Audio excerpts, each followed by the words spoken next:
Hello, my name is Deska, and I am a game developer. Welcome to the 5th episode of my Unity challenge to make as many games as I can in 2021 to help me get better with the Unity engine. For this challenge, my main focuses were on building up my art skills and getting an insight into the process of how assets are created. Throughout this challenge, I learnt to use new tools and practice new skills that I know I'll use in the challenges to come. I've never been much of an artist, but this challenge has really shown me that you don't need to be naturally good at it to at least make a start. I'm sure it helps, but it is a skill, and like any other skill, it can be trained and improved. A lot of this challenge was just me watching YouTube videos on the basics of pixel art and following along using a program called Sprite.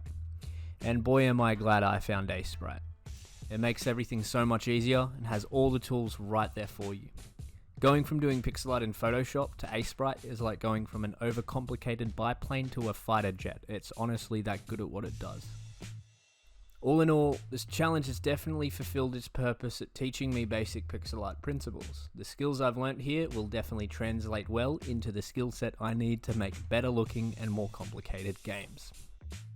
The player controller is just a basic rigid body controller. Creating the sprites and animating them was probably the part I enjoyed the most out of this challenge, yet it was also the most difficult. Because I had never used the animation blend tree in Unity before, it was completely different and new to me. Also, not to mention actually drawing the character from different angles was quite the task, as I had never attempted at drawing basic characters before.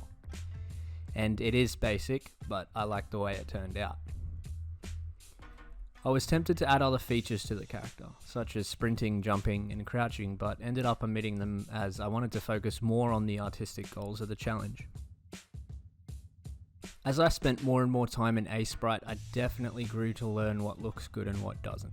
And once I learnt some of the theory behind what actually makes things look good and satisfying and compare to their environment well, I saw myself improve a lot.